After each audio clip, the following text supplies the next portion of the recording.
Bien, jóvenes, bienvenidos a su clase de diseño bidimensional. En esta que es nuestra semana 9 del curso, vamos a trabajar lo que es el tema de espacio arquitectónico. Así como hemos anteriores semanas aprendido a leer lo que es el lenguaje gráfico en arquitectura desde los elementos del diseño hasta las formas de estructurar el espacio, esta vez vamos a aprender lo que es específicamente cómo darle lectura al espacio arquitectónico. ¿Cómo lo vamos a hacer? Bueno, vamos a estudiar la teoría del espacio arquitectónico que se clasifica de 3 maneras en cuanto a su clasificación con 6 variables, en cuanto a su percepción en 8 variables y en cuanto a la forma y circulación del espacio que son 4 variables. Una vez que hayamos estudiado la teoría, ustedes van a tener a su alcance 2 proyectos de la oficina o para arquitectura y sobre esos 2 proyectos ustedes le darán lectura al espacio arquitectónico. ¿Qué van a hacer? Van a agarrar la lectura, la teoría, y van a ir localizando sobre la planta y la fachada del proyecto los temas que vamos a ver esta clase uno por uno. Entonces, no se preocupen si en esta clase no lo entienden todo. A posterior, cuando ya tengan que hacer la lectura de los 2 proyectos, ustedes podrán darle la revisión concepto por concepto y buscarlo puntualmente sobre sus proyectos. La sugerencia es que los impriman en tamaño carta y luego empiecen rayando encima de esas hojas para identificar la teoría. El trabajo primero como borrador antes de enviar su trabajo final. El trabajo va a ser evaluado con la siguiente rúbrica. 4 puntos van a valer lo que son los gráficos, que los letreros, que el tipo de letra, que las imágenes sean claras, que sean ordenados los títulos, los subtítulos por colores o por tamaños, pues bueno, eso es a lo que las imágenes tengan calidad, pues eso va a ser los gráficos. Y por otro lado, va a ser evaluado lo que es la teoría, o sea, que haya usted identificado los elementos que son más representativos o más claramente aparecen en su planta y en sus fachadas. Y aquí no hay cantidad. Son en total 20 conceptos a identificar y a lo mejor usted va a encontrar 10, pero muy bien identificados, va a encontrar 15, pero muy bien identificados, y a lo mejor va a encontrar 20, pero muy mal identificados, y en base a esa competencia que usted desarrolle en cuanto a identificar la teoría de manera correcta en las plantas y las fachadas, ahí va a estar relacionado a lo que son los 6 puntos. Entonces, aquí no es obligación identificar los 20 puntos, sino que los puntos que identifique estén bien identificados. Bien, entonces, para que ustedes puedan darle lectura a ese espacio arquitectónico, pues vamos a revisar la teoría de lo que es el espacio arquitectónico. Fíjense bien, dentro de la teoría aparecen 3 tablitas azules que son los que nos organizan de manera gráfica los temas. Esta es la primera tabla que nos dice que el espacio arquitectónico se clasifica en cuanto a su calidad y tipología, que se divide en espacios, servicios y servidores, en cuanto a su uso funcional en espacios permeables e impermeables, en cuanto a la forma del espacio en espacios bidireccionales o multidireccionales, en cuanto a su relación con el interior y el exterior en espacios exteriores e interiores, en cuanto a su existencia o realidad en espacios reales o virtuales. Que vean que este concepto ya lo habíamos estudiado anteriormente en los elementos del diseño. Y por último, el apartado 6, que es en cuanto a su acción sobre el individuo en espacios sociopetos y sociofugos. Bueno, pues esta es la primera tablita que organiza las 6 primeras maneras en que podemos clasificar el espacio.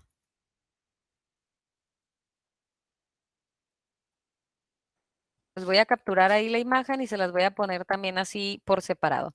Ok, entonces vamos a revisar cada uno de los conceptos para que intenten comprender cuándo y dónde vamos a identificar cada uno de estas tipologías o clasificación de los espacios. Y así vamos a ir viendo ejemplo por ejemplo hasta llegar a los clasificación de espacio, pero en base a las cualidades que tienen los espacios de acuerdo a la percepción. Y aquí se va a dividir de 8 maneras. Y vean que aquí es un aspecto más psicológico que real. es lo que asociamos según las cualidades que tenga el espacio, a que el espacio sea estático o fluido, a que el espacio sea universal o particular, estable e inestable, articulado e inarticulado, equilibrado o desequilibrado. Por ejemplo, un espacio equilibrado es el que tiene simetría, un espacio desequilibrado es el que tiene asimetría. Un espacio equilibrado que tiene simetría también a lo mejor pudiera estar organizado en una simetría, en cualquiera de los 5 tipos de simetría.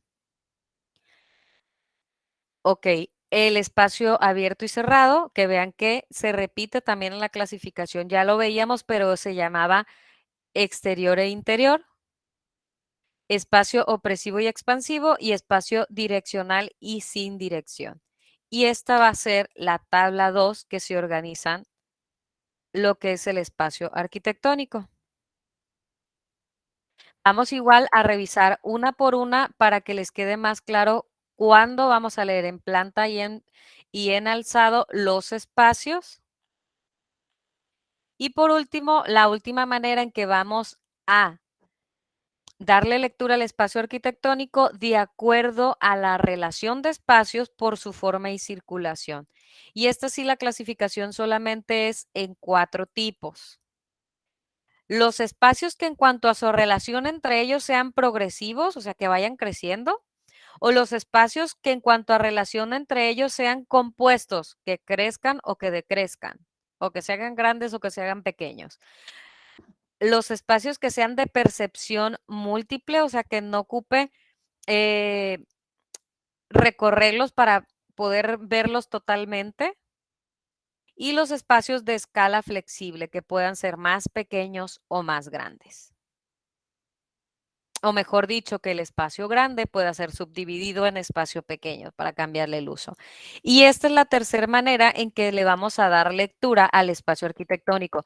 Y estas 3 maneras son diferentes teorías que los autores nos han sugerido para leer el espacio arquitectónico. Entonces, lo que hicimos aquí fue un compendio de todas esas maneras en que Francis Chin y Lucius Wong y otros autores nos sugieren cómo darle lectura a lo que es el espacio arquitectónico. Hoy bien, entonces, dicho lo anterior, vamos a hacer un repaso de lo que es el lenguaje del espacio arquitectónico, apoyándonos de estos 3 gráficos. Bien, entonces damos inicio. Si ocupan hacer anotaciones para acordarse de algo, les pido por favor que agarren su hoja blanca y lo vayan haciendo. Si ustedes creen que les vale y es suficiente solamente con los gráficos estos azules, esperemos. Recordar que siempre nos ha sido más fácil recordar los temas cuando hacemos el mapa conceptual, ya sea que lo hagamos nosotros o que lo tengan a su disposición y lo revisen. Ok, lo primero que tenemos que saber entonces es qué es el espacio arquitectónico. ¿De qué estamos hablando cuando decimos del espacio arquitectónico? ¿A qué nos referimos? Bueno, vamos a entender como espacio arquitectónico a la superficie o lugar con límites determinados y unas características o fines comunes. Un espacio arquitectónico va a ser un elemento primordial de la arquitectura. Y el espacio arquitectónico, pues define y detalla lo que es la arquitectura. El espacio arquitectónico está definido por el volumen o delimitado por el volumen, sin embargo, son independientes el espacio y el volumen. A veces el espacio arquitectónico en planta no coincide con la volumetría del edificio en cuanto a sensación y percepción que tuviéramos de él. Si yo les dijera, miren, háganme la perspectiva de este plano, a lo mejor todo el mundo levantaría unas cajitas, que sería una respuesta muy común. Pero posiblemente este edificio o este volumen tenga una forma orgánica, la volumetría. Entonces, no siempre el volumen y el espacio arquitectónico van a coincidir en cuanto a sensación y percepción. Entonces, el espacio arquitectónico va a ser esa parte que ocupa un objeto sensible, la capacidad de un lugar y la que contiene la materia existente. Tiene su origen la palabra en el vocablo latino de spatium. Y normalmente pues conocemos que el espacio Nosotros arquitectónico lo dibujamos o lo proponemos en planos arquitectónicos. Bueno, aunque el espacio arquitectónico esté definido materialmente por el volumen, decíamos que no siempre este concuerda con la forma material que lo delimite. Puede tener variables en cuanto a la forma, los niveles interiores, a la proporción, en cuanto a los colores y texturas, la dimensión visual y en cuanto a las transparencias que van a marcar la dirección de los espacios. ¿Por qué vamos a leer espacio arquitectónico? Porque esta semana vamos a darle lectura al espacio arquitectónico, pero las siguientes 4 semanas que le queda a nuestro curso o 5 semanas que nos quedan, vamos a ir trabajando un proyecto arquitectónico en planos. Vamos a ir trabajando concepto por concepto hasta lograr que nuestro proyecto esté completo con plantas perspectivas y diseño. Y las perspectivas van a ser tanto exteriores como interiores. Ok, vamos entonces a empezar a leer la primer clasificación del espacio arquitectónico. En cuanto a su calidad y tipología, en cuanto a su uso funcional, la forma del espacio, vamos a ir una por una. Ok, bueno, según su calidad y tipología, van a ser espacios servidos y espacios servidores. Los espacios servidos van a ser aquellos espacios que son el motivo por los cuales se diseña y se construye el proyecto. De tal manera que estos espacios van a formar el cuerpo principal del proyecto arquitectónico en general. Por ejemplo, de una tienda o negocio, los espacios principales es de un centro comercial, los espacios principales van a ser las tiendas o negocios. Entonces, esos van a ser los espacios servidos, que no pudieran faltar dentro del centro comercial, porque entonces no tendría sentido. En una casa habitación, los espacios servidos van a ser esos que le den o que satisfagan las necesidades fisiológicas del humano de comer, dormir, ir al baño. Entonces, esos espacios que si tú quitas uno, dejará de ser casa habitación. Por ejemplo, si quitas la cochera, sigue siendo casa habitación. Entonces, la cochera no es un espacio servido, es un espacio servidor. ¿Para qué sirve? Para transitar y para guardar el auto. Habrá quienes digan para guardar el auto. Bueno, el objetivo de los servidores es que sean espacios que sirven para transitar o acceder a los espacios servidos. Ok. Entonces, los espacios servidores van a ser esos que por su actividad complementen a los servidos. ¿Por qué? Porque son en un nivel secundario y además nos ayudan a transitar.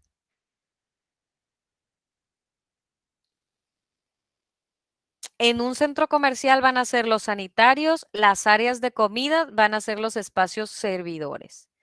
En este plano que tenemos aquí, vean que, por ejemplo, esta es una guardería. Las salas de lactantes son los espacios servidos. Todo lo que son las aulas y salones son los espacios servidos. Y los espacios servidores son la recepción y los corredores, todo lo que está en amarillo. O sea, todos esos espacios que nos sirven para transitar o llegar a los espacios servidos, como son las aulas de lactantes, los baños y talleres. Ok, más ejemplos de los espacios servidos. En el teatro, los espacios servidos van a ser la platea, las butacas, el foro y el foyer. En su conjunto, todos estos van a ser los espacios servidos. Si yo quito las butacas, pues no sería un teatro. Si yo quito el foro, tampoco sería un teatro. Entonces son esos lugares imprescindibles. Y luego vamos a tener los espacios servidores del teatro, que van a ser los pasillos, los camerinos y el cubículo de proyección. Esos pudiéramos prescindir de ellos, o más bien dicho, nos sirven para de apoyo o de servicio a los servidos. Ok, siguiente concepto. En cuanto a su uso funcional, o sea, estamos hablando en cuanto a cómo funciona el espacio. Y aquí lo vamos a dividir en espacio permeable y en espacio impermeable. Y aquí la analogía sería la mejor es cuando te pones el trajecito ese para la lluvia, el impermeable. ¿Qué buscamos? Que el agua no penetre, ¿verdad? O no entre tan fácil a nuestra ropa y nos moje. Bueno, pues aquí precisamente esa es la mejor analogía para entender cuáles van a ser los espacios que no van a dejar entrar el agua o a las personas y cuáles van a ser los espacios que sí van a ser permeables, que se van a mojar, por así decirlo. Los espacios permeables van a ser por los cuales su función sea que se puedan atravesar. Entonces, nos sirven para, este espacio de vestíbulo nos sirve para atravesar hacia lo que son los módulos de aulas. Entonces, es un espacio que puede ser permeable, puede ser atravesado en una casa habitación, la sala, un espacio permeable y a veces el comedor también. ¿Cuál es un espacio impermeable, el que no deja pasar el agua?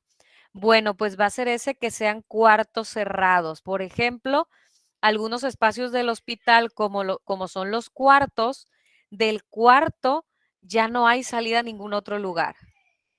Entonces se convierte en un espacio impermeable, a diferencia de la sala de espera y la recepción, que esos sí son hechos para que sean permeables y dejen pasar a las personas.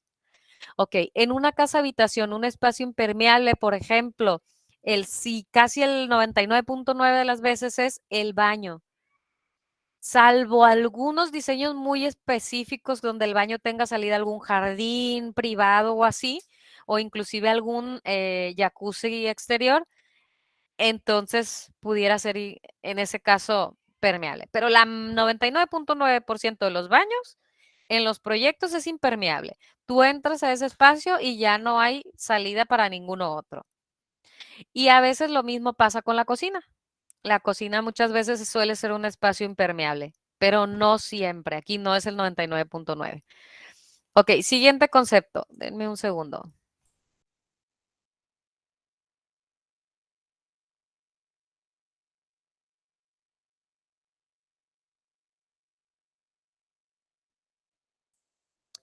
Ok, el siguiente concepto es en cuanto a la forma que tiene el espacio. ¿Cuáles son las formas que vimos en lo que es elementos del diseño? ¿Se acuerdan? Geométricas, rectilíneas, irregulares, manuscritas y accidentales.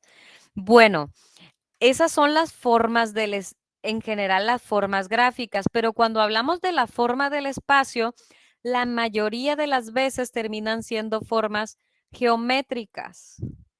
Y esas formas, independientemente si es círculo, cuadrado, rectángulo, sugieren una dirección o una multidirección. Bidirección quiere decir dos binas, dos direcciones. Cuando un espacio es rectangular como un pasillo, sugiere una dirección bidireccional. Y luego vamos a tener formas geométricas como el círculo o la recepción de un lobby del hotel, por ejemplo, donde es un espacio donde podemos tomar hacia múltiples direcciones, hacia la alberca, hacia las habitaciones, hacia el hotel, hacia la cafetería, hacia el restaurante, hacia la salida. Entonces, es un espacio a cual llegamos y podemos tomar múltiples direcciones.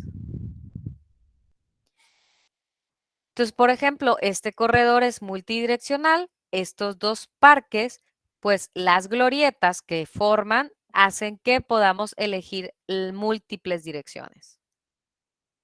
Ok, siguiente concepto. En cuanto a su relación con el interior o exterior del espacio. A veces el interior es cerrado y luego el exterior es abierto. Sí, pueden ser las dos en uno, pero en este caso, en cuanto a su clasificación, es saber identificar dónde es interior y dónde es exterior. Entonces, vamos a identificar que donde haya muros o límites, independientemente que haya puertas y ventanas, vamos a entenderlo como el interior. Por ejemplo, un museo, un gimnasio y un banco que no suelen tener tantas ventanas hacia el exterior, pues son espacios interiores. Y luego vamos a entender los espacios exteriores como aquellos que tienen una relación con el espacio circundante del 50% de las aberturas o vano que tengan las puertas o ventanas. O sea, puedo tener un espacio que esté delimitado por muros, pero si el 50% son vanos, puede ser espacio exterior. Puedo entenderlo como que estoy afuera. Por ejemplo, en los vestíbulos de las casas, antes de la puerta de entrada que tienen un techito, aunque esté sobre un techo, sigue siendo afuera. Bueno, aquí la relación para tener una proporción es que el 50% sean aberturas en los vanos. Y también van a ser espacios abiertos lo que es el área de alberca, el área de palapa, el porche, muchas veces la cochera terminan siendo espacios abiertos. En esta iglesia, por ejemplo, vemos que todo este espacio, aunque tenga ventanas, se entiende que es el interior. En este otro pergolado, entendemos que aunque tenga un techo pergolado, sigue siendo afuera. Inclusive si este techo fuera una lámina completa sellada, sigue siendo espacio exterior. Luego, el siguiente concepto es en cuanto a, a la existencia real o no del espacio. Y vean que este elemento ya lo habíamos estudiado anteriormente en lo que fue elementos del diseño, sobre la existencia o no del espacio. Y era una imagen donde había una ballena y un Mickey Mouse o unas escaleras y un mar, donde veíamos que el mar era, sabíamos que era real, pero las escaleras y el Mickey Mouse entendíamos que era un espacio virtual. Bueno, pues miren, les voy a explicar cómo aquí funciona su existencia o realidad. Y esta imagen sí no va aquí, pero les explico. El espacio real va a ser el que esté definido o delimitado al menos por 3 parámetros o límites que pueden ser paredes, piso y techo. Entonces, el espacio real va a ser aquel que esté definido por volúmenes o planos. Si hay, en este caso, voy a regresar a este espacio que está delimitado por 3 muros, ese va a ser un espacio real. El espacio virtual va a ser el que esté, aquí está el ejemplo, miren, delimitado por 3 muros, este va a ser un espacio real. Pero el espacio virtual va a ser ese que nuestro cerebro tenga que cerrar las partes que están abiertas para hacerlo un espacio. Entonces, así como decíamos que si proyectábamos 2 líneas en paralelo, se formaba el plano porque nuestro cerebro delimitaba el área, en los volúmenes funciona igual. Si tú tienes 3 elementos verticales, aunque no tengas paredes ni techo, se entiende que virtualmente aquí es adentro y acá es afuera, o aquí es un espacio y aquí es otro espacio. Lo mismo es si tiene techo o si es la propia cochera. Este virtualmente es un espacio, aunque no esté delimitado totalmente por los muros. ¿Sale? Ok, este espacio es adentro afuera, pero este de aquí de adentro es real y este de aquí de afuera es un espacio virtual. Entonces, el espacio virtual nos dice que va a ser el que comprenda entre un elemento y la distancia de su atracción o tensión del mismo. Su delimitación no es tanto física, sino más bien es psicológica. Se puede definir por un cambio de nivel en el piso, de textura o de material, etcétera. En este caso, pues hay un cambio de materiales. ¿Cuándo en el piso vamos a tener límites o espacio virtual? Este es un espacio y este es otro espacio, que si lo estuviéramos viendo en plano, ese cambio de piso nos dice que aquí es un espacio y que aquí es otro. Me voy a una planta, aquí, esta textura que es la banqueta y esta otra que es el jardín. Este es el espacio jardín y este es el espacio de la banqueta. Entonces, puede ser que allí hay un cambio de material o un cambio de nivel. ¿Por qué no? A lo mejor la banqueta está más arriba. Bueno, de hecho, de forma natural, siempre la banqueta está 5 centímetros arriba del jardín. Ok, entonces, así vamos a entender lo que es el espacio virtual en cuanto a los límites y más en cuanto a una percepción psicológica. Bien, seguimos con el siguiente concepto y este es el último en cuanto a la clasificación general.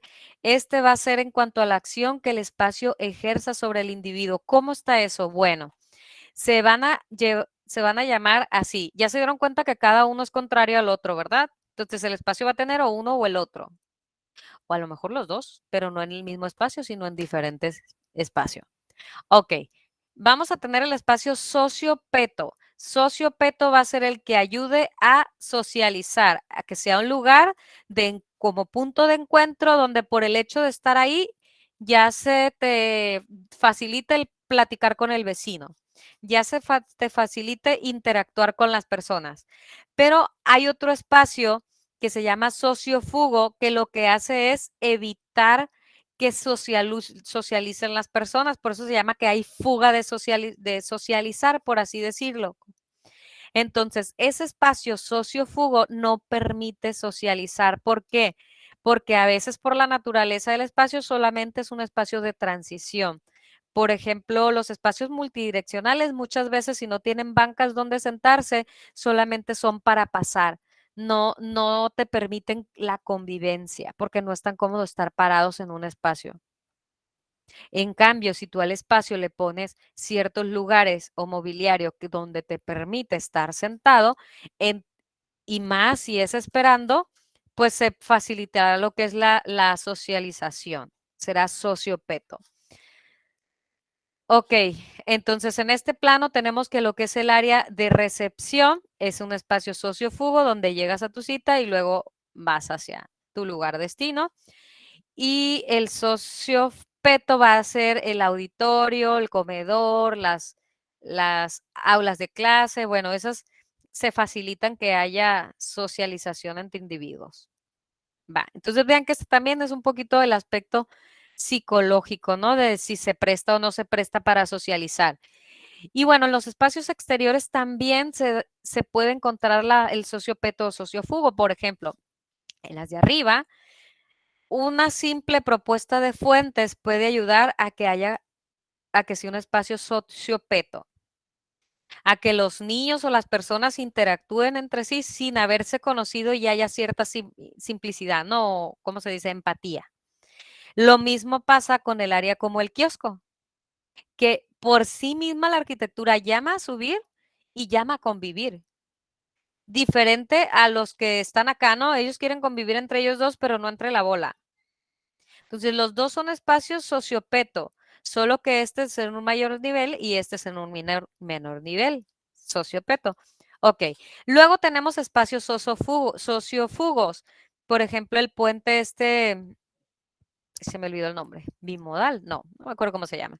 Bueno, este puente, como es un espacio de transición, no para que la gente se quede ahí a hacer un picnic, son estancias cortas de minutos donde básicamente se paran a ver el paisaje, pues es un espacio sociofugo porque no tienen las comodidades ni el espacio para que tú te quedes ahí a platicar. Bien, y esas son cómo se clasifican los espacios en general. Ahora vamos a ver cómo se clasifican de acuerdo a la percepción por las cualidades que tenga el espacio. Y esas van a ser, y esta es la más larga, en cuanto a la percepción psicológica que podamos interpretar en cuanto a que el espacio es estático o fluido, universal o particular, estable e inestable, articulado e inarticulado, equilibrado o desequilibrado, abierto o cerrado, opresivo o expansivo o direccional o sin dirección. Vamos viendo cada uno de ellos.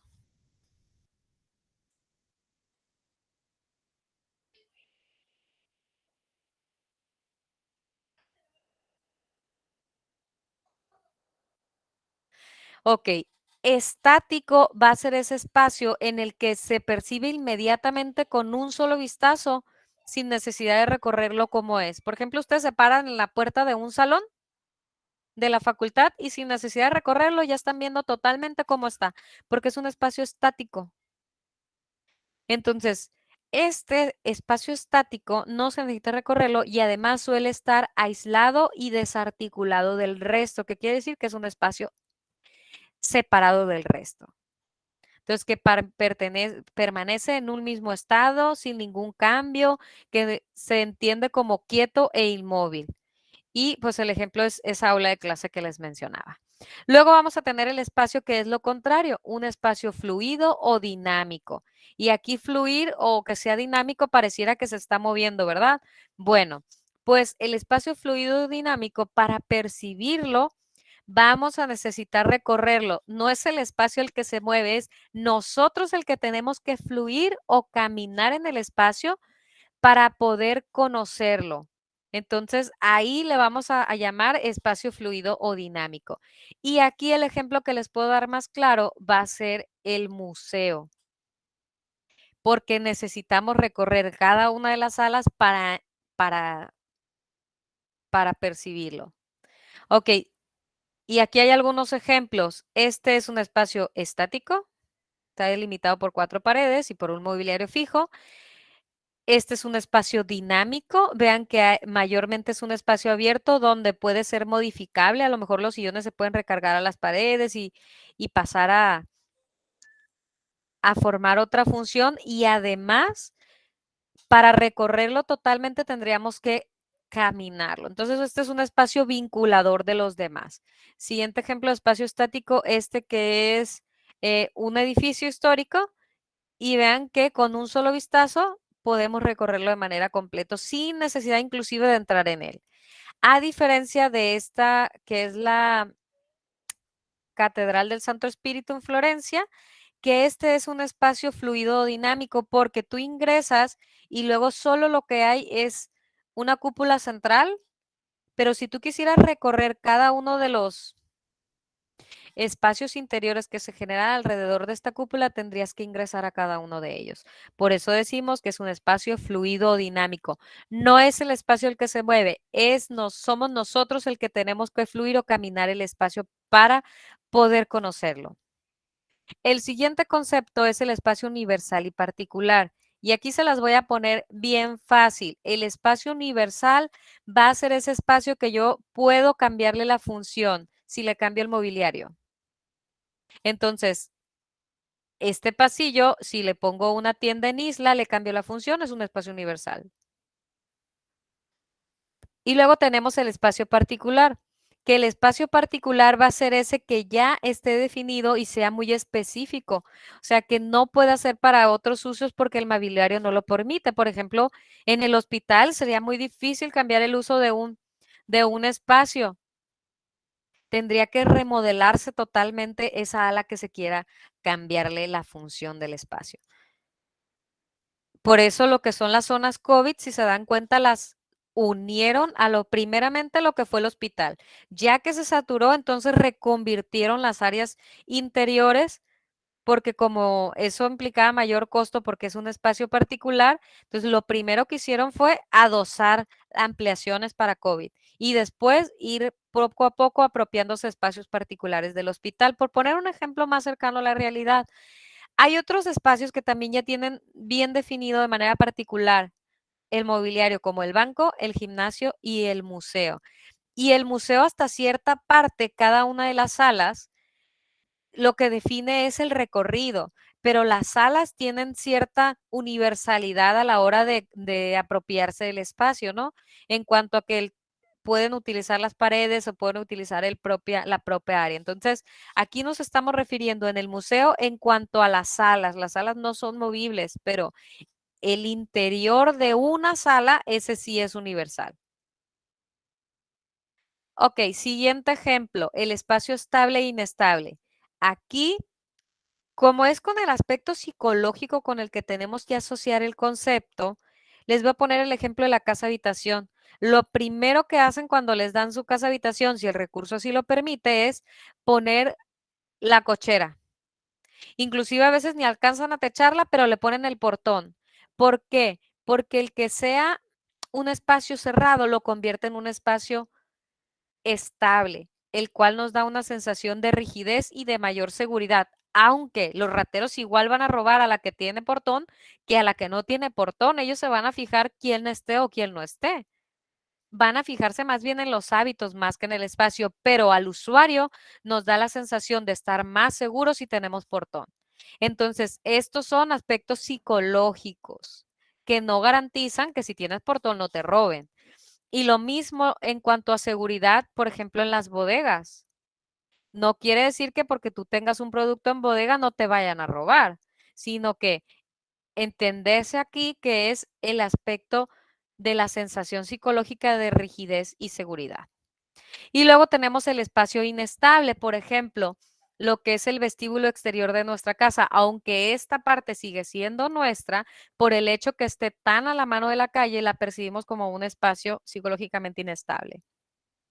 Y lo mismo con un balcón que está en altura, por el simple hecho de sentir esa inestabilidad, de que estamos a cierta altura y que nos pudiésemos caer con mayor facilidad, pues lo percibimos como un lugar inestable. ¿Y cuál es el lugar más inestable? Ponle al balcón piso de cristal.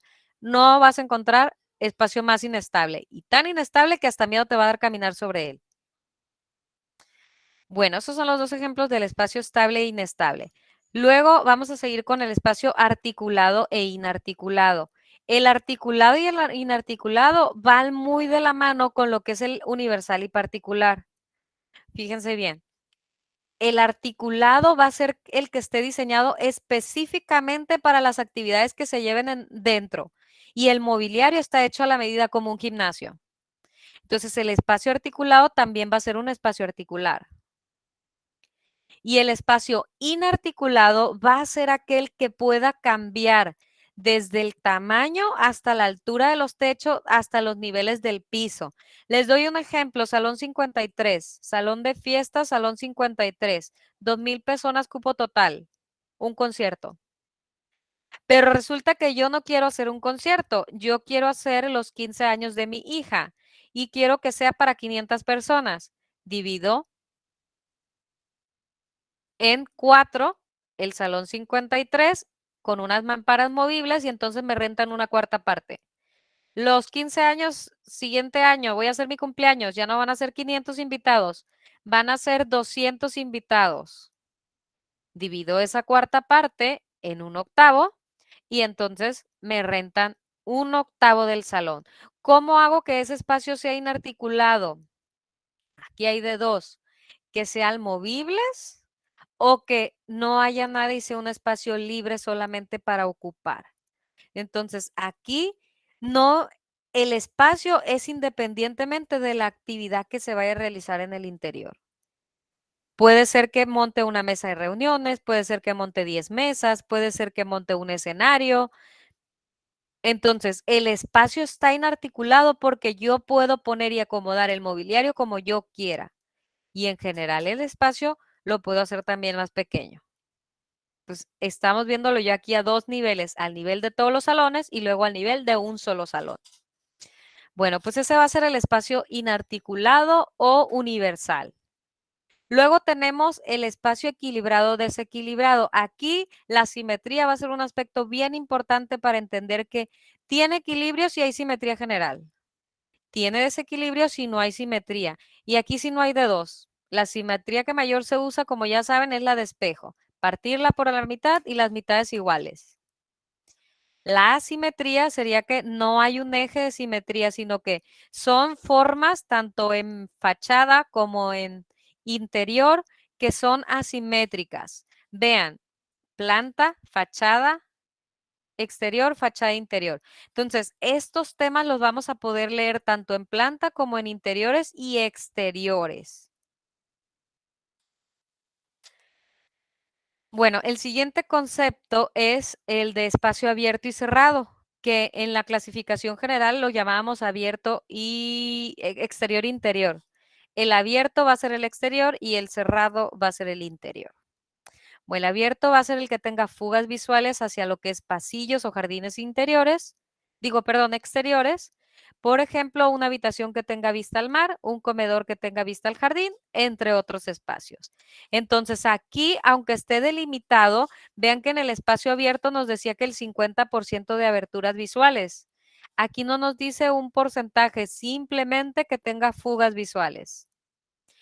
Y un espacio cerrado va a ser ese que no tenga fugas visuales o puede tener ventana, pero pequeña o alta, como son bodegas y baños. Los baños y bodegas tienen ventanas altas o ventanas pequeñas y aún así se percibe como un espacio cerrado. ¿Por qué?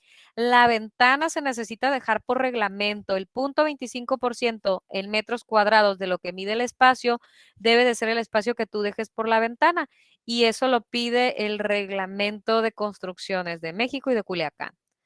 Entonces, todos los espacios de manera natural deben de tener ventanas por reglamento, pero para que sea considerado un espacio cerrado, debe de ser pequeña o alta. ¿Por qué alta? Pues no lo alcanzas a ver, ¿no? Visualmente ves hacia arriba. No alcanza a ver fugas visuales. Bien, otro concepto más es el opresivo o el expansivo. El opresivo va a ser ese espacio que sintamos que está muy pequeño para nuestro tamaño. Y podemos tener esa sensación de que está muy pequeño. Y aquí me voy a ir a la analogía de Blancanieves cuando llega a un espacio opresivo como es la casa de los enanos. Bueno, pues la casa de los 7 enanos para Blancanieves es un espacio opresivo. Para los enanos no, es un espacio normal. Entonces, para Blancanieves, que es mucho más grande, pues es un espacio opresivo. ¿Por qué? Porque ella se siente que está muy apretada en ese espacio. Y de manera general nosotros podemos sentir esa opresión cuando el corredor se deja con la medida mínima, que el reglamento dice que es 1 o 1,20. Tanto en corredores como pasillos interiores y exteriores que se dejan con poca dimensión, ahí se puede tener un sentimiento de opresividad. O en la altura de los techos, si se deja la altura mínima, por ejemplo, la casa de Los Ángeles que hizo Omex, que la medida de la altura del techo es 2,55, esos son por naturaleza lugares de un espacio opresivo. ¿Cuáles son los espacios expansivos? Lo contrario, donde tú entres a un espacio y lo que pasa es que tú te sientas pequeñito en la inmensidad de esa altura, en la inmensidad de ese espacio. Por ejemplo, un auditorio, una sala de cine o un teatro. Siguiente ejemplo, los espacios direccionales o sin dirección. Y aquí ya lo vimos de manera general que se llamaban bidireccional, los que tienen dirección. Bidireccional o multidireccional. Y los que tienen sin dirección, ahí ya no hay analogía. Aquí pueden ser sin dirección los multidireccionales. Y aquí pueden ser direccionales los bidi o los multidireccionales. En este caso, solamente sin dirección los multidireccionales. Ok, vamos a un ejemplo de un espacio direccional. Ese espacio que nos conduce a otro espacio. Por ejemplo, en un museo donde una sala está conectada con la otra, el espacio direccional va a ser la propia sala. Pero si el museo tiene un pasillo y luego tiene adjuntas las salas y entonces lo que te lleva o que te conduce a las salas es un gran pasillo, el espacio direccional no va a ser la sala, va a ser el pasillo. Y ese pasillo va a ser bidireccional o multidireccional, dependiendo cómo sea el diseño de ese pasillo. Ok, luego vamos a tener los espacios sin dirección. Este espacio no conduce a ningún otro espacio, pero tampoco sabemos hacia dónde vamos. O sea, es un espacio en el que yo puedo llegar y perderme. Normalmente en los parques de diversiones o en los zoológicos, eso es muy fácil, porque hay muchos espacios sin dirección. O dicho de otra manera, hay muchos espacios multidireccionales. Entonces, los espacios tienen ciertas características, ya sea por la forma, por la textura, por el color, por la iluminación, por la ventilación, por el mobiliario, la vegetación, las alturas y desniveles, que nos hacen que no vaya a otro espacio o que pueda no conducirnos a otro espacio, pero que tampoco sepamos hacia dónde vamos, sino que son lugares más sorpresivos. En los acuarios, este es un lugar muy recorrido, eso es un tipo de diseño sin dirección muy recurrente en cuanto a estandaridad. Ok, y nos vamos a los últimos 4, ya estamos terminando lo que es el tema, que son los tipos de espacios que se relacionan uno entre otro considerando la forma y circulación que estos tienen. Entonces, aquí vamos a ver cómo se relacionan los espacios entre ellos para saber que van creciendo o decreciendo, para saber que podamos tener una percepción múltiple. Y vean que un espacio de percepción múltiple anteriormente lo vimos como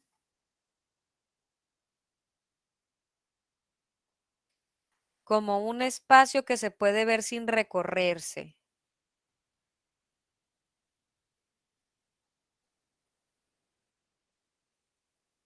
Estático. Estático. Es verdad, es cierto, es el estático. Muchas gracias.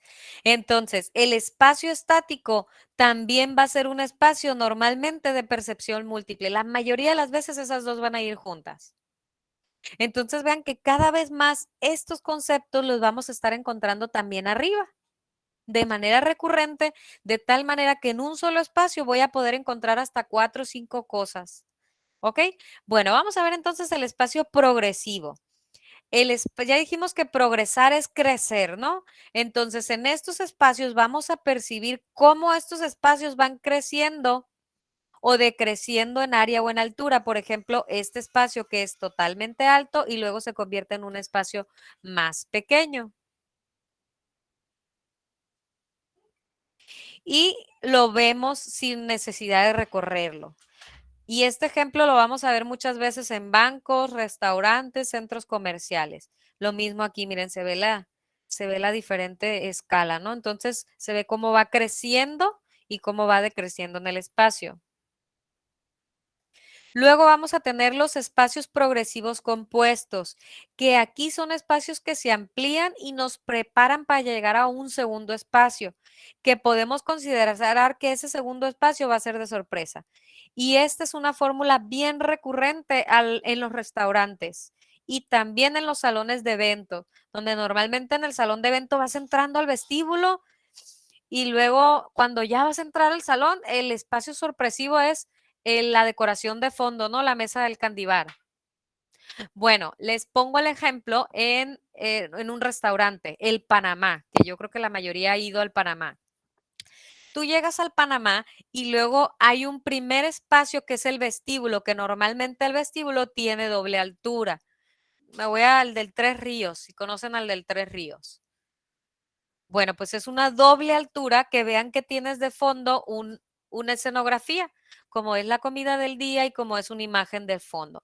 Bueno, pues ese espacio progresivo te prepara para llegar a lo que es la panadería a mano izquierda o a lo que es el restaurante a mano derecha. En cuanto tú transitas y llegas a donde está la que te está ofreciendo la mesa, inmediatamente ves hacia el restaurante cómo el espacio crece progresivamente.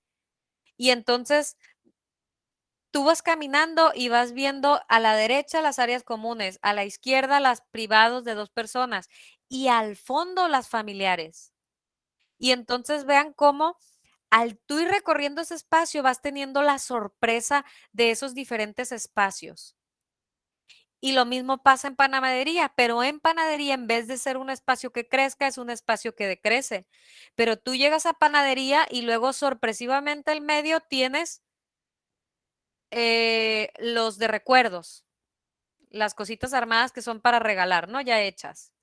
A la derecha tienen los pasteles fríos y al fondo tienen los pasteles del día.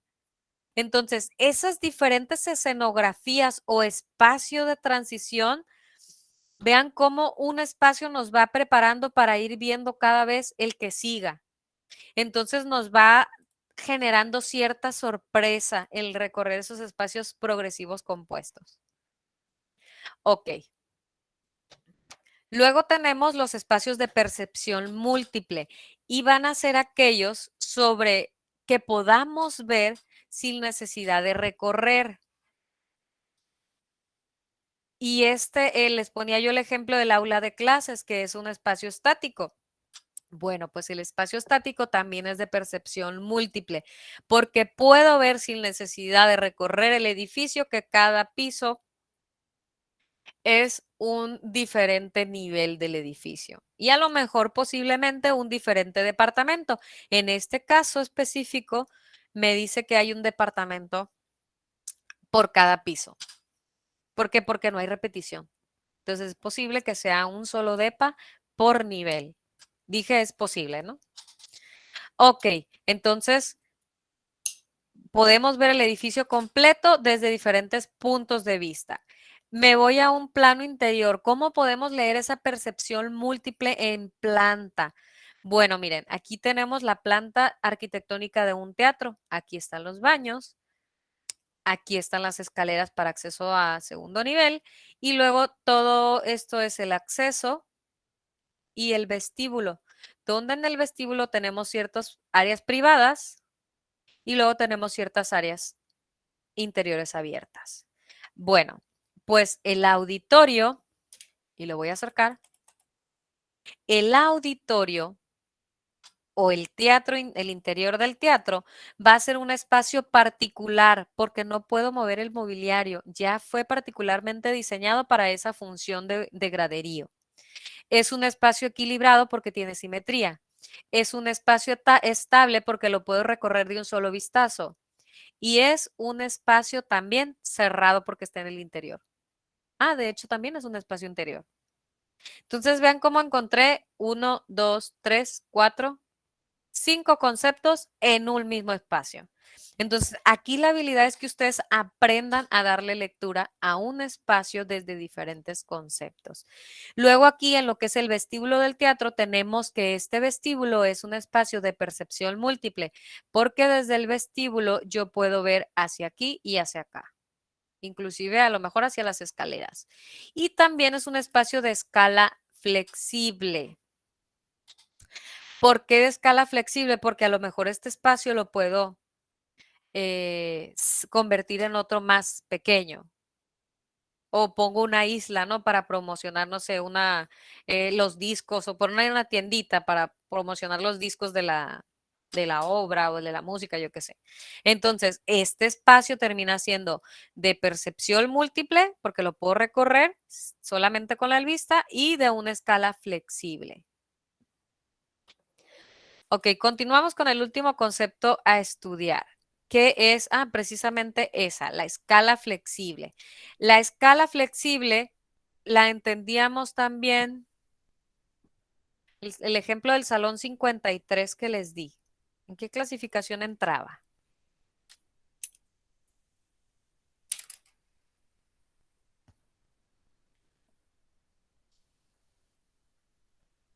Inarticulado. Inarticulado. Sí, porque se podía modificar el espacio para hacer múltiples Sí, actividades. exactamente. Entonces es un espacio inarticulado. Uy, no la quería perder y siempre la perdí. Entonces, el espacio de escala flexible también va a poder ser un espacio inarticulado por las características, porque en los de escala flexible vamos a poder modificar la posición de los plafones, de los muros, del nivel de piso para cambiar la sensación de la escala, del uso que se va a desarrollar en él. Y aquí un ejemplo puede ser el edificio de oficinas, las plazas comerciales y también un ejemplo de ello son los teatros. Los teatros pueden colocarse con el escenario al centro, con el escenario de herradura, con el escenario pasarela y entonces para que ese teatro sea de escala flexible es que tiene modificación tanto en el piso, muros y plafones. Ok. Otros aspectos que debemos de conocer del espacio arquitectónico. Bueno, hay más características, cualidades y criterios del espacio arquitectónico que al conjugarse los distintos elementos bidireccionales del diseño nos van a originar relaciones espaciales, así como decíamos que una forma enseguida de la otra se interrelacionaban, vimos que los volúmenes uno enseguida del otro también se interrelacionaban. Entonces, estas relaciones espaciales nos van a acercar a lo que es la volumetría y por lo tanto van a modificar o corregir esas dimensiones que percibimos en planta. Entonces, hay más características o cualidades que vamos a ver que para percibirlas forzosamente vamos a tener que necesitar tanto la planta como la volumetría. O sea, ambas plantas y la volumetría. Los arquitectos debemos tomar en cuenta que al diseñar un espacio no podemos solamente tener una visión en planta o frontal o lateral, como sucede normalmente cuando proyectan, sobre todo en los primeros años, que solo lo hacen en un plano en dos direcciones. Nosotros vamos a empezar con lo que es la bidimensionalidad, pero al final el último plano son perspectivas, los últimos dos planos son interiores y exteriores. ¿Por qué? Porque yo necesito que ustedes empiecen a percibir el espacio de dos dimensiones a las tres dimensiones. ¿Por qué? Porque en realidad sí lo vemos el espacio arquitectónico, así lo vivimos en tres dimensiones. Entonces, es obligar al cerebro que piense de la manera que no ve. Y eso es más complicado a la hora de diseñar. Este ejemplo de esta imagen es una vista tridimensional específicamente trazado en una isometría o en un isométrico, una perspectiva isométrica. Bien, debemos considerar simultáneamente ángulos distintos, ya que varias de las relaciones espaciales no pueden ser comprendidas en un dibujo de dos dimensiones. O sea que para ver esas relaciones de los volúmenes, mínimo tenemos que tener las dos vistas, principal y posterior. Por eso, cuando yo les decía el volumen general del edificio, pues que sí una imagen que de veras se vea en la volumetría de del edificio. Entonces, por ello que el volumen logrado y el espacio delimitado son lo más importante en el proceso de diseño. Ok, les explico la actividad de esta semana. Hasta ahí llegó a su final lo que es la teoría.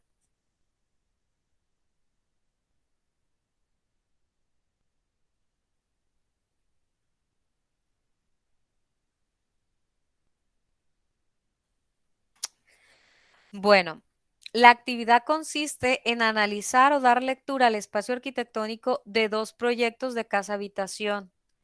Ustedes lo van a leer y los van a analizar. Estos dos proyectos son del despacho OPAR Diseño más Construcción, que es una firma Culichi. Y bueno, los dos proyectos de ellos es la Casa Mondrian, que ganó un premio, que se me olvidó de pronto cuál fue el premio que ganó, pero esta casa pues ha sido premiada. Y la Casa San Miguel, que básicamente se llama así porque está en Colinas de San Miguel. Bueno, van a utilizar las imágenes de estos dos proyectos para dar lectura al espacio arquitectónico. Van a ubicar y van a señalar con etiquetas que resalten del fondo de los planos dónde encuentran o identifican cada uno de los espacios de acuerdo a la teoría que estudiamos en las diapositivas desde la 20 a la 35. La técnica que ustedes podrán elaborarla podrá ser manual o podrá ser digital, como sea de su preferencia. Pueden trabajar en alguno de los dos proyectos o en ambos proyectos, es decisión de ustedes, para ubicar o señalar los 10 tipos diferentes de espacios, de los 10 espacios definidos en estas, bueno, dice dos tablas, pero en realidad son tres tablas, ¿no? Las tres azules. Hay aquí un pequeño errorcito. Son estas tres tablas. Aquí hay un errorcito, son tres tablas. Entonces, deberás incluir solo una imagen por hoja o diapositiva, porque si luego ponen más imágenes, pues no les da chance de poner las etiquetas y queda muy pequeñito. Entonces, la teoría que acabamos de estudiar, que se clasifican en tres tablas, no en dos, porque vean que esta segunda tabla es esta y luego las dos primeras es esta y esta. Por error ahí la pusimos juntas, pero se refiere a estas dos que son 6 más 8.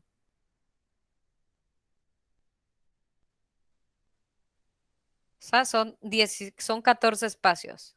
Bueno, a esa teoría se está refiriendo. Y en total son 20 espacios o 20 definiciones de espacios diferentes. Ok, les muestro los dos proyectos. El primero es la Casa Mondrian y me voy a ir primero por el final, hay que sí.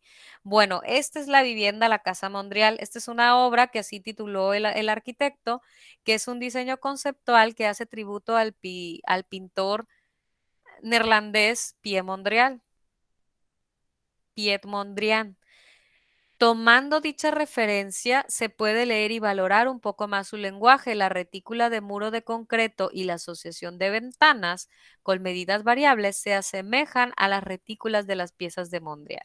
Entonces, con este tablero y con las aberturas de los vanos que representan puertas y ventanas, lo que el arquitecto quería era expresar lo que eran los trazos de la obra.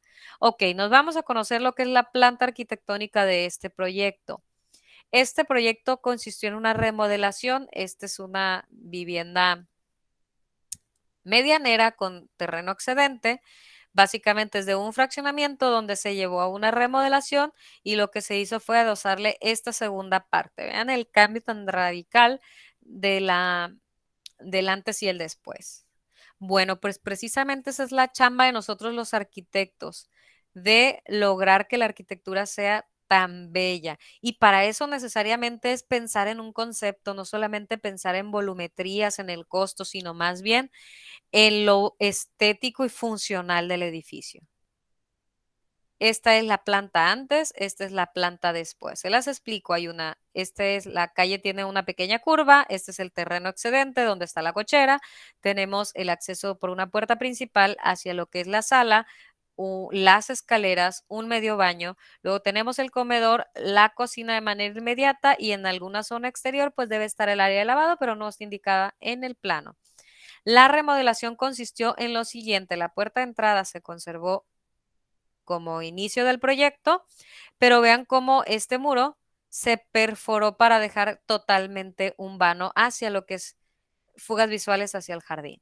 Luego tenemos lo que es una oficina o sala de juegos o sala de TV, no sé, un espacio de oficina parece ser por el mobiliario. De ahí tenemos las escaleras y el baño que quedaron exactamente igual. Lo mismo la cocina que sufrió una pequeña ampliación, la cocina hacia lo que es el límite del terreno. Y el comedor pasó también a sufrir una pequeña ampliación y la sala fue removida del frente hacia la parte posterior, de tal manera que el jardín quedó en disposición en L para lograr que toda la casa tuviera una fuga visual y una iluminación totalmente natural. Okay, en segunda planta, anteriormente teníamos módulo de escaleras, un baño compartido y las dos habitaciones.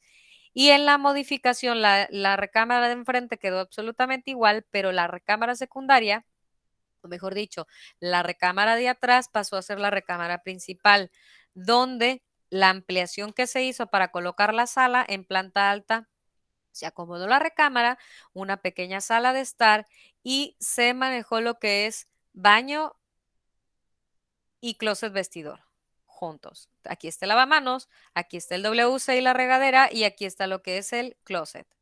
Bueno, el vestidor. Porque cuando están al exterior, aquí se le denomina closet y cuando está al interior se le denomina vestidor. Bien, pues así luce esta casa. Vean, aquí está estas aberturas hacia la sala. Esta hacia el jardín interior. Esta hacia lo que es el corredor, ese pasillo bidireccional. Este lo que es la oficina. La recámara principal. Acceso principal. Vean que tiene un acceso de servicio.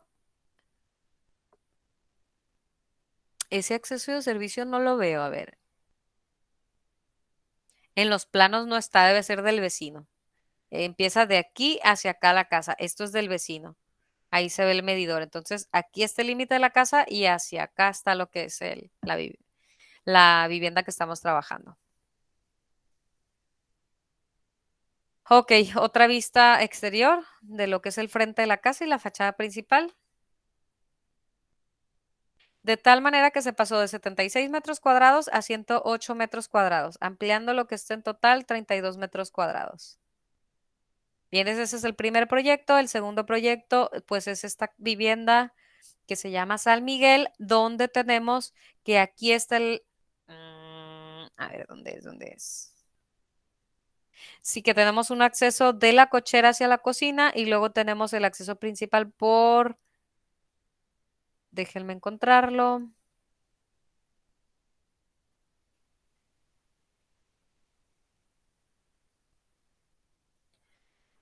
Ah, sí, detrás de este muro. Entonces parece que aquí está el acceso a la planta, la cochera. No veo el acceso principal, no se ve en fachada. Bueno, pues vamos a tener lo que es la cochera, que tiene su acceso principal lateral hacia un vestíbulo. De ahí hay un pasillo bidireccional con medio baño. De ahí tenemos que este corredor organiza lo que es un vestíbulo multidireccional donde puedo ir hacia la sala comedor, hacia las escaleras, hacia el medio baño o hacia la cocina.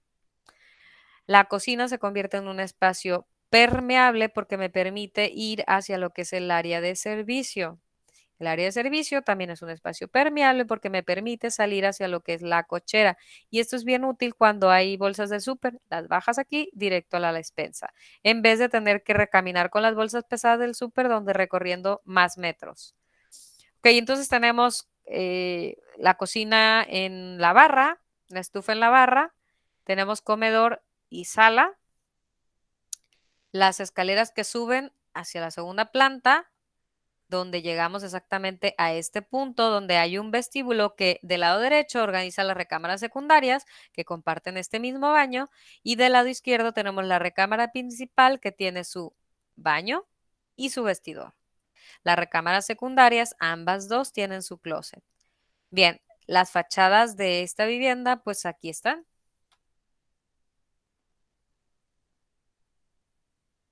Esa abertura, esta abertura que es aquí. Entonces, por eso no alcanzo a ver la fachada, lo que es el acceso principal, como que está ahí dentro. Está por este lado. Ok, bien, pues esos son los dos proyectos que van a trabajar. Ustedes definen si lo hacen en uno solo o si hacen los dos. Eso es decisión de ustedes en cuanto a la calificación que ustedes quieran alcanzar. Bien, detengo la grabación para resolver dudas o preguntas que hubiera del tema. Como ya les mostré, la rúbrica de evaluación se divide en dos, 4 puntos los gráficos y 6 puntos el nivel de dominio de la teoría. Aquí no hay cantidad, sino no es identificar los 20, sino que los que identifique que sean los que más sean notorios. No hay cantidad, sino calidad de la teoría que identifica. Porque hay quienes identifican los 20, pero no de la mejor manera. Ok, detengo la grabación, regreso a asistencia